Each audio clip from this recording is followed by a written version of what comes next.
If you've made it to this channel, chances are you're just like me. You're a stupid bitch.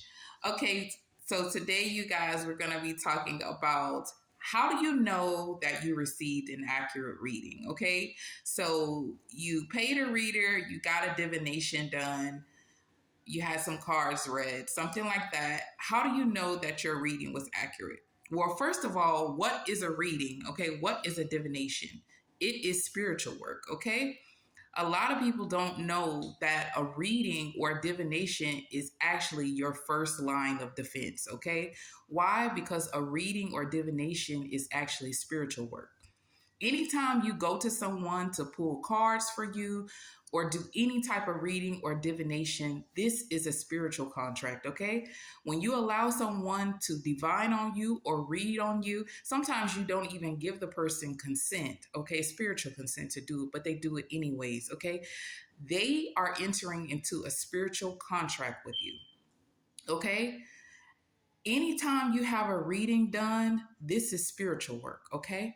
Why? Because once you enter into a spiritual contract with someone to pull cards for you, do a reading or divination on you, you guys are in an official spiritual relationship, okay? And it could go on for years. It could last for years. Why? Because what happens when someone divines on you or reads on you? What happens is their spirits leave them. They come to wherever you are, your house, your job, wherever they're reading you from, and they visit you. They visit you. They speak to the spirits in you, the spirits on your head, okay? And they pull information from you. However, some people are under a veil or have spiritual protection. So when a person divines on them or reads on them, they don't actually pull their information. They actually pull whoever is closest to that person's information. So sometimes a reader, you think they're reading you or divining on you, but sometimes you're under a veil or you have so much spiritual protection. Whatever reading or divination they are giving you is not actually for you. They're actually reading someone else. Okay, someone else can be whoever it is that's closest to you, whoever it is that you're most emotionally attached to. It can also be whoever it is that pulls off you the hardest. Okay, so you know that we all have energetic cords that connect us to everyone. Okay, especially the people in our family. Some of us have soul ties with people that we're closest to or with our family members. Okay, whoever pulls on your cord the hardest, that person's information can come through too whenever you're receiving a divination or a reading. So don't assume just because you got a reading or a divination or because you gave a reading or divination that it was about you, okay? Because you have to be clear in order for the reading to be about you, okay? With no veil, meaning the person has to have spiritual consent to be receiving information about you. If they don't have the consent, or if you're under some type of veil or protection, because some people put a powerful protection around them so that no one can divine on them or read on them, okay? How do you know if a person has serious spiritual protection around you? Around themselves, I mean, to keep you from reading them. Well, every time you try to divine on them, a demon will come and attack you. That's how you know, okay?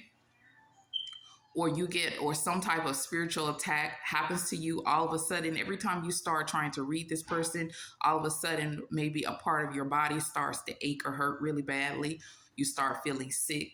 Sometimes you might feel like you're dying. You might feel in severe pain. Okay, that's some type of demonic attack or spiritual attack. Okay, or they cross your head up. Every time you try to divine on them or read on them, all of a sudden you start feeling crazy. Okay, you can't think straight, you can't function straight, or you start feeling like extremely depressed. Okay, that means they're throwing something to block your head every time you try to read. Okay, this is how you know you don't have spiritual consent. The person can destroy your life sometimes because you keep trying to read or divine, and every time you try to pull on them for the information, they throw a hex at you, okay, to either destroy you or cause you pain in your body or serious harm, okay?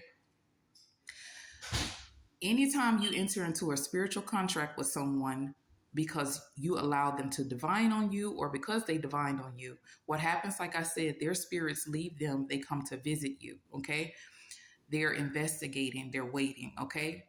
It's a spiritual contract because once they start pulling information from you, whatever spirits they work through to divine, whatever spirits they work through, period, those spirits instantly go to work on your life, okay? And you don't know how long the spirits of your reader will be working on you or working on your life, okay? They will also stay in your home and watch you, sometimes for weeks, sometimes for days.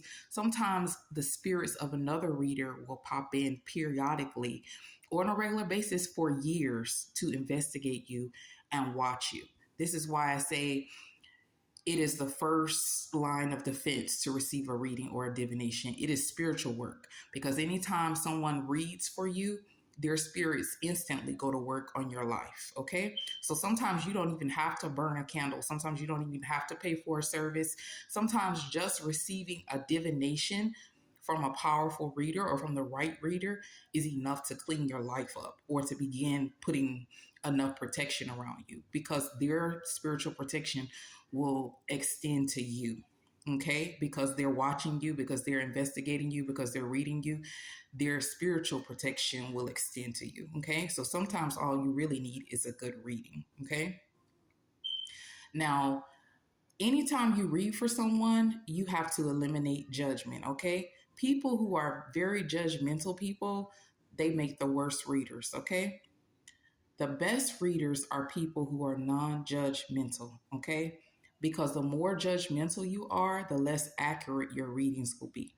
Meaning, when you read for a person, you judge them so much you can't even see the clear details, okay? You can't see the forest for the trees because you put so much of your personal judgment in there. Instead of just giving them the details clearly, okay, you can't even give them the information right because you're thinking on them too hard from the way you would have did it. Don't think about what you would have did or what you would have said.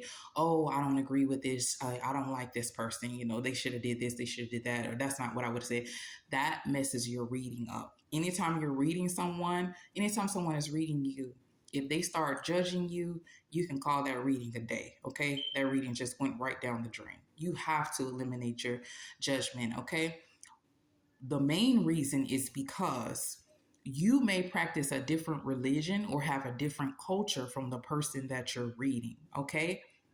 Which means however they live their life or whatever they're doing in their life, it may be acceptable because that's acceptable in their culture or in their religion. That's how they think, that's what they do.